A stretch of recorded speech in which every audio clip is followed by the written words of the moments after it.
ফকিন্নি বুড়ি কি করছে দেখো, ঠিকমতো মুছতেও পারে না। তো বন্ধুরা, কে কোথা থেকে আমাদের গল্পটা দেখছেন অবশ্যই কমেন্ট করে জানাবেন। আর গল্পটা ভালো লাগলে অবশ্যই লাইক করবেন, প্রিয়জনদের সাথে শেয়ার করবেন। তো চলুন শুরু করা যাক আজকের গল্প। ঢাকা শহরের এক অভিজাত এলাকায় থাকতেন মিসেস রাবিয়া চৌধুরী। তিনি ছিলেন দেশের অন্যতম বড় ব্যবসায়ী মরহুম জালাল চৌধুরীর স্ত্রী। জালাল চৌধুরী আজ আর বেঁচে নেই, কিন্তু যাওয়ার আগে স্বামী স্ত্রী মিলে তিল তিল করে এক ব্যবসা প্রতিষ্ঠান গড়ে তুলেছিলেন। টাকার কোনো অভাব তাদের ছিল না, কিন্তু স্বামীর মৃত্যুর পর এত সম্পদের মাঝে মিসেস চৌধুরীর জীবনের সবথেকে দামি জিনিসটি ছিল তার একমাত্র ছেলে আরিফ। ছেলেকে তিনি অনেক আদর আর নিয়মকানুনের মধ্যে বড় করেছিলেন। আরিফ বিদেশে পড়ালেখা করেছে। পড়ালেখা শেষ করে সে দেশে ফিরছিল তার প্রয়াত বাবার ব্যবসার দায়িত্ব নিজের কাঁধে তুলে নেওয়ার জন্য। ছেলের দেশে ফেরার আনন্দে যখন বুক ভরে ওঠার কথা, তখন মিসেস চৌধুরীর মনে একটা বড় দুশ্চিন্তা কাজ করছিল। তার ছেলের বউ হবে কে? তিনি জানতেন বড়লোকদের ছেলেদের চারপাশে অনেক লোভী মেয়েদের ভিড় থাকে। বাইরে থেকে দেখতে সুন্দর হলেও এদের মন থাকে স্বার্থপর। তার সহজ সরল ছেলেটি যেন এমন কোনো লোভী মেয়ের ফাঁদে না পড়ে, সেজন্য তিনি একটা দারুণ বুদ্ধি বের করলেন। তিনি সিদ্ধান্ত নিলেন নিজের কোম্পানিতেই একজন সাধারণ ক্লিনার বা পরিচ্ছন্নতা কর্মী সেজে কাজ করবেন।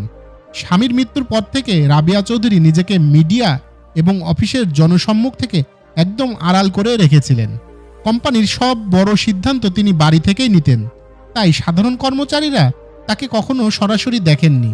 বিশেষ করে নতুন জুনিয়র স্টাফদের কাছে কোম্পানির মালকিন ছিলেন এক অজানা মানুষ।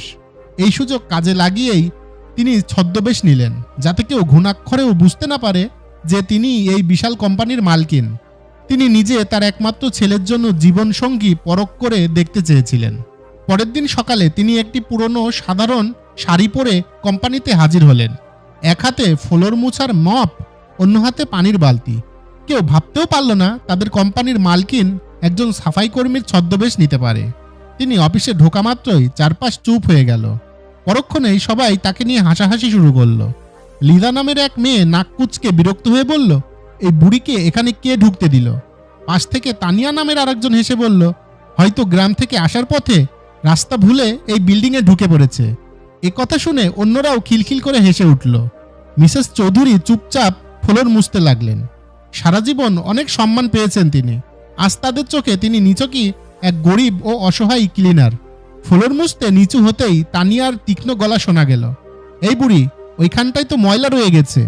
মিসেস চৌধুরী মুখ তুলে দেখলেন তানিয়া আর লিজা মজা দেখার ভঙ্গিতে দাঁড়িয়ে আছে।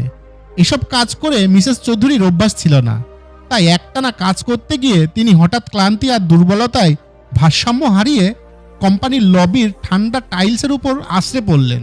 তা দেখে তানিয়া আর লিজা খিলখিল করে হাসতে শুরু করলো। চারপাশে নিষ্ঠুর হাসির শব্দ শোনা গেল। কেউ তাকে সাহায্য করতে এগিয়ে এলো না, শুধুমাত্র আফরিন ছাড়া। আফরিন নামের একজন জুনিয়র স্টাফ দ্রুত এগিয়ে এসে মিসেস চৌধুরীর হাত চেপে ধরে তাকে টেনে তুলল। খালাম্মা, আপনি ঠিক আছেন তো? আপনি বরং একটু বিশ্রাম নিন, সে খুব নরম ও চিন্তিত গলায় জিজ্ঞেস করল।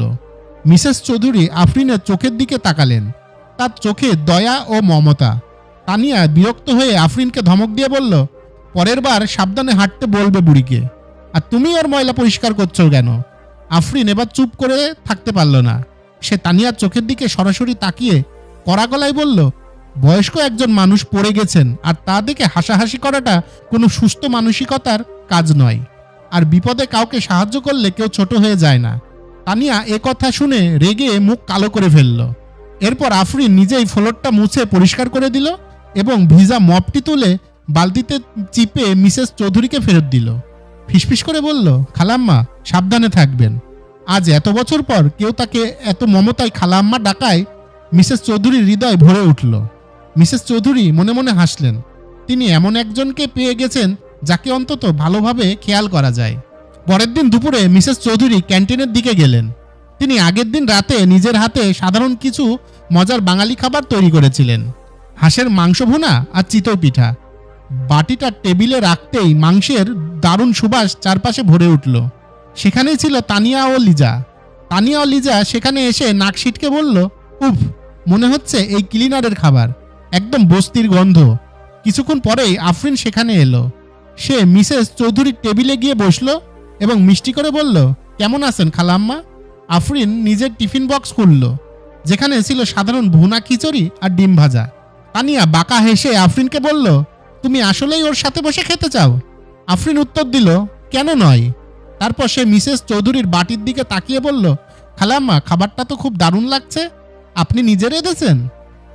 মিসেস চৌধুরী পরম স্নেহে আফরিনের দিকে মাংসের বাটিটি এগিয়ে দিলেন। আফরিন খাবারটি খেয়ে হাসি মুখে বলল, অসাধারণ স্বাদ খালাম্মা, একদম মায়ের হাতের রান্নার মতো। একথা শুনে মিসেস চৌধুরীর বুকের ভেতরটা অদ্ভুত শান্তিতে ভরে গেল। ঠিক তখনই মিসেস চৌধুরী নিশ্চিত হলেন যে তিনি সঠিক মেয়েটিকেই বেছে নিয়েছেন। বিমানবন্দরের কোলাহলের মাঝ দিয়ে নীল রঙের স্যুট পরা সুদর্শন যুবক আরিফ বেরিয়ে এলো। সে দীর্ঘ 10 বছর পর বাবার কোম্পানির দায়িত্ব নিতে দেশে ফিরেছে।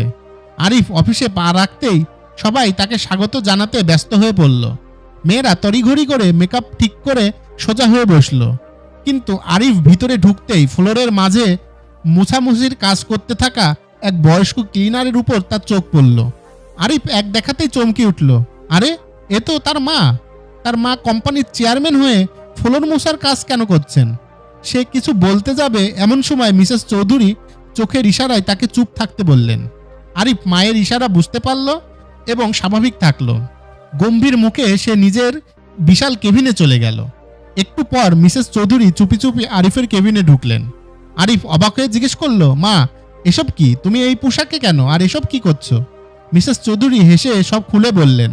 তিনি জানালেন কিভাবে তিনি মেয়েদের মন পরীক্ষা করছেন। এরপর তিনি আফরিনের কথা তুলে বললেন, আরিফ, আফরিন মেয়েটা খুবই ভালো, ওর মনটা একদম খাঁটি আর দয়ালু।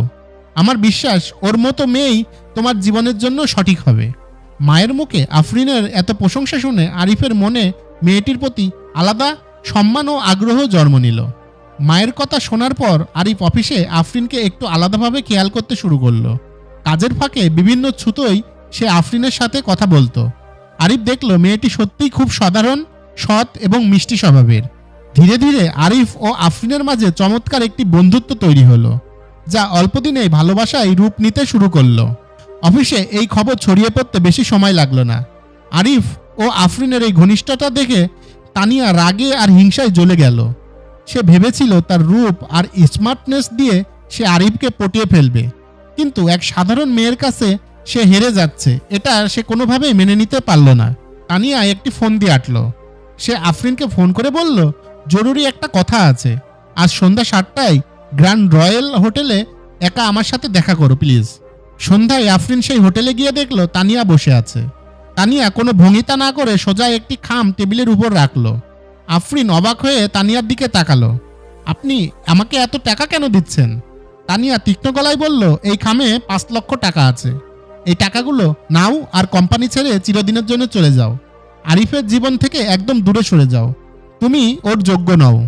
আফরিন শান্ত কিন্তু দৃঢ় কণ্ঠে বলল, আমার আর আরিফ স্যারের মাঝে তেমন কিছু নেই, আমরা শুধুই কলিগ। তাছাড়া এই টাকা আমি নিতে পারবো না। টাকা নিতে অস্বীকৃতি জানানোয় তানিয়ার চোখ রেগে জ্বলে উঠল।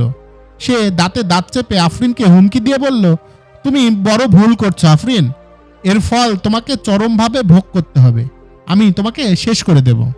আফরিন আর কোনো কথা না বলে সেখান থেকে চলে গেল। কিন্তু সে ঘুণাক্ষরেও বুঝতে পারল না, ঠিক পেছনেরই একটি টেবিলে সাধারণ বোরকা চশমা পরে বসেছিল মিসেস চৌধুরী এবং তাদের সব কথা শুনছিল। তানিয়ার এই নিচু মানসিকতার হুমকি শুনে মিসেস চৌধুরী খুব রাগান্বিত হলেন এবং তার শাস্তির চূড়ান্ত সিদ্ধান্ত নিয়ে ফেললেন। আফরিন রাজি না হওয়ায় তানিয়া ভয়ঙ্কর এক চক্রান্ত করল। সে তার বন্ধু লিজাকে দিয়ে কোম্পানির অত্যন্ত গোপনীয় এবং দামি ডেটা অন্য একটি প্রতিদ্বন্দ্বী কোম্পানির কাছে পাচার করে দিল। আর এই পুরো কাজটা করা হলো আফরিনের কম্পিউটার থেকে, যাতে সব দোষ আফরিনের ঘাড়ে পড়ে। পরদিন অফিসে আসতেই আফরিনের উপর ডেটা চুরির বিশাল অভিযোগ উঠল। পুরো অফিস অবাক। তানিয়া সবার সামনে আফরিনকে চোর বলে অপমান করতে লাগলো। আফরিন কাঁদতে কাঁদতে বলল সে এসবের কিছুই জানে না। আরিফ অফিসে এসে পুরো ঘটনা শোনার পর কোম্পানির নিয়ম অনুযায়ী একটি নিরপেক্ষ তদন্ত কমিটি গঠন করলো। সে আফরিনকে বলল, তুমি যদি নির্দোষ হও তবে আসল অপরাধী কোনোভাবেই ছাড় পাবে না। আরিফের এই কথায় আফরিনের বুকটা ভেঙে গেল। সে ভেবেছিল আরিফ তাকে অত্যন্ত বিশ্বাস করবে, কিন্তু আরিফ যখন তদন্তের কথা বলল আফরিনের মনে হলো আরিফও তাকে অবিশ্বাস করছেন। অপমানে আর কষ্টে তার 2 চোখ বেয়ে অশ্রু গড়িয়ে পড়ল। সে কাউকে কিছু না বলে মাথা নিচু করে নিজের ডেস্কে চলে গেল। তার মনে হচ্ছিল যেন পুরো পৃথিবী তার বিরুদ্ধে দাঁড়িয়ে গেছে। এদিকে তানিয়া ভেবেছিল সে সিসিটিভি ফুটেজ মুছে ফেলেছে, তাই কেউ তাকে ধরতে পারবে না। কিন্তু তদন্ত কমিটি আইটি এক্সপার্টদের সাহায্যে রিকভারি সফটওয়্যারের মাধ্যমে মুছে ফেলা ফুটেজ উদ্ধার করে ফেলল। ফুটেজে পরিষ্কার দেখা গেল আফরিন যখন লাঞ্চ করতে বাইরে গিয়েছিল তখন তানিয়ার নির্দেশে তার বন্ধু লিজা আফরিনের কম্পিউটারে পেন ড্রাইভ ঢুকিয়ে ডেটা চুরি করছে। তদন্তের রিপোর্ট সবার সামনে পেশ করা হলো। আরিফ পুরো অফিসের সব স্টাফকে মিটিং রুমে ডাকলো। তানিয়া আর লিজার তখন ভয়ে মুখ শুকিয়ে গেছে। আরিফ যখন আসল অপরাধীদের নাম ঘোষণা করতে যাবে ঠিক তখনই মিটিং রুমের দরজা খুলে গেল। সবাই অবাক হয়ে দেখল কোম্পানির সেই গরিব বয়স্কা ক্লিনার রুমে ঢুকছেন।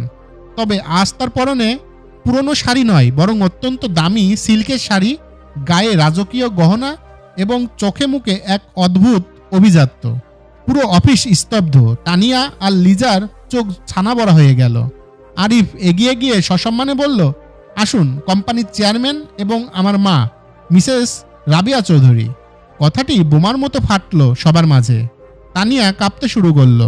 মিসেস চৌধুরী গম্ভীর কণ্ঠে বলল, আমি নিজের চোখে দেখতে চেয়েছিলাম এই চাকচিক্যের আড়ালে কাদের মন সত্যিই সুন্দর। আফরিন প্রতিটি পরীক্ষায় পাশ করেছে, আর তানিয়া, তুমি টাকার অহংকারে অন্ধ। তুমি টাকা দিয়ে আফরিনকে কিনতে চেয়েছিলে। আমি সেদিন সেই হোটেলেই ছিলাম।